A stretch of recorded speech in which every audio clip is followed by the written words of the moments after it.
I started skipping school, forging my mom's signature for doctor's notes, whatever, Right. Right. And then one day my dad gets a call at work. He said, "Can we talk to Mr. Siu? Yes.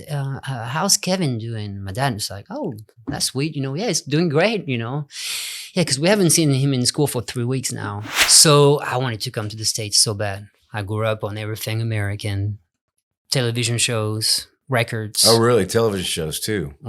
Which I have a funny story about that from when I came to the States, because my favorite series when I was a kid was Dukes of Hazzard.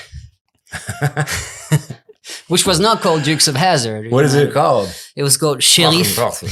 Yeah. It's called what? It was called Sheriff Fais-moi peur. Made my way to London, and I figured if I can join an English band, then I can make it to the States with that English band. And you're 17 now, 18? No, I'm 19. 19. And so I found out real quick that English people do not want French people in their band. Why? Did y'all quit?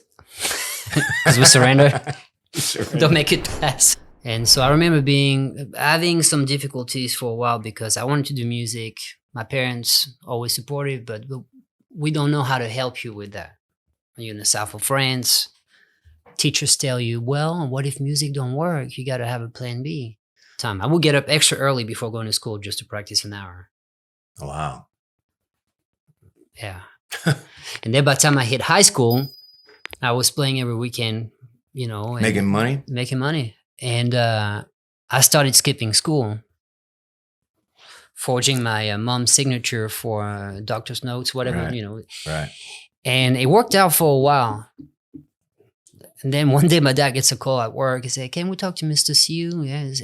How's Kevin doing?" My dad was like, "Oh, that's sweet. Yeah, he's doing great, Yeah, because we haven't seen him in school for 3 weeks now." And so where would you go? It's like cliche? Well, my parents have the same schedule every day. So I knew when they left and when they would come back. So I'd pretend to get on a bus, walk around for a little bit. All right, time to get back in the house. And they would come home for lunch, so I would leave around 11:45, go have lunch, and come back at like 1:15, when I was back.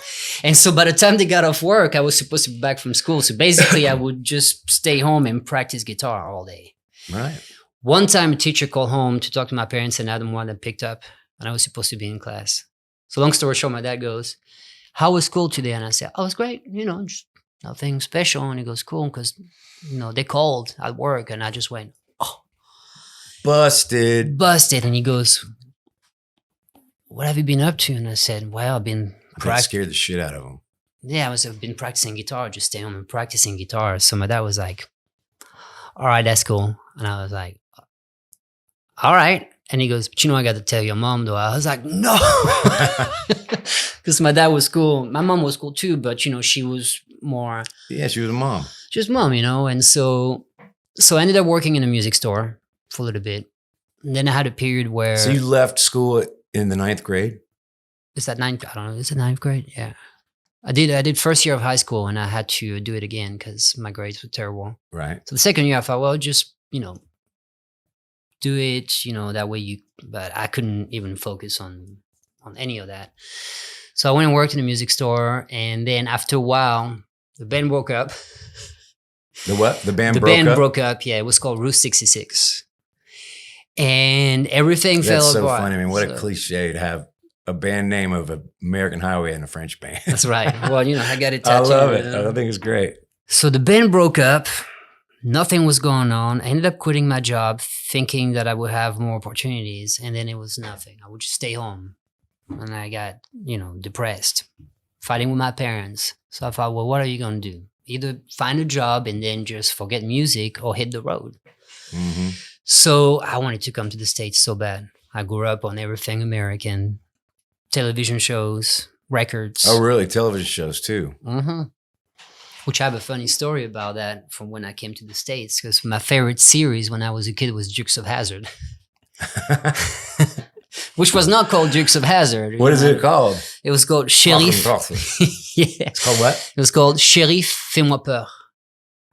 So anyway, even that sounds romantic, right? She's like, what? So I had this vision of everything American. The coolest things were American: the cars, the girls, the music. Everything was birthed here.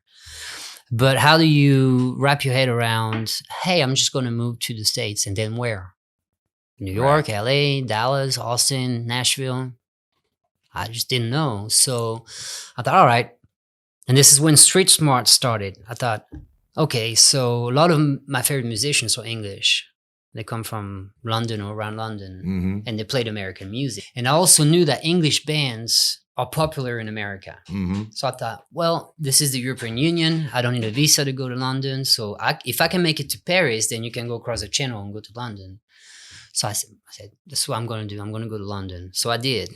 I forgot if I flew there, if I took a train. That's a little blurry, but made my way to London. And I figured if I can join an English band, maybe a successful one, or, indie band type, then I can make it to the States with that English band. And you're 17 now, 18? No, I'm 19. 19. And so I found out real quick that English people do not want French people in their band. Why? Because y'all quit? Because we surrender. Don't make it past rehearsal or audition. No, it was fun and I enjoyed it, but the culture was very much English, which makes sense, right? It's England. So I had a vision of what London was because of Led Zeppelin and Jeff Beck and Clapton. And I just didn't quite click, even though I had a great time over there. I didn't quite click with the London culture. I did see some cool shows. And one of the shows I saw when I was there, I wonder what that is, like the culture part where they're very old. They probably want to. Very old countries. I mean, Yeah, they don't want to get further history. away from American blues. They want to get closer. So getting a French guitar player would take them in their brain further away. They call us froggies over there. They call you all that over here too. No. They don't call you that to your not face. In front of me, not to my face. See, I like that better. Behind my back, I don't care. When I'm not with you, I call you, hey, you talk Froggy? After all these years.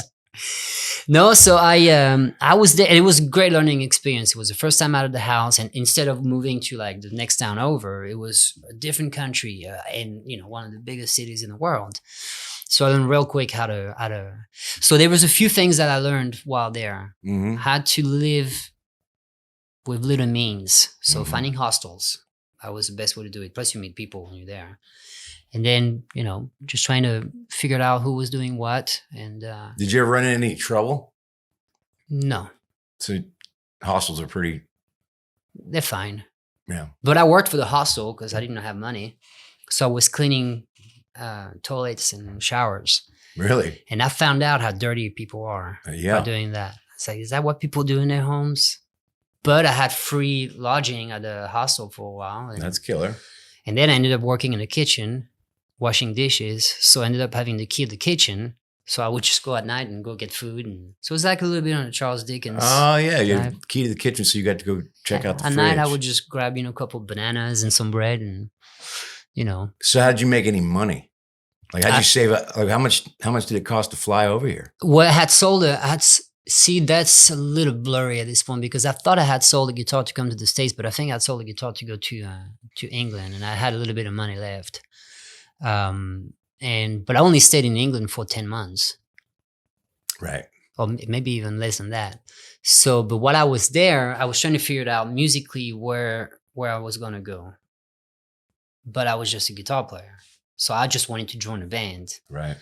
That played rock and roll or blues rock or whatever. But I couldn't find that over there. It was all Britpop and all that. And then one day I saw a name that caught my attention. It's a band called North Mississippi All-Stars. Oh, yeah. And so they're from the States. They're from, Memphis or, Mississippi Hill Country. So I got to go see them. But I didn't know who they were. And I get to the show and they started playing. And I was floored. Luther Dickinson was on fire that night.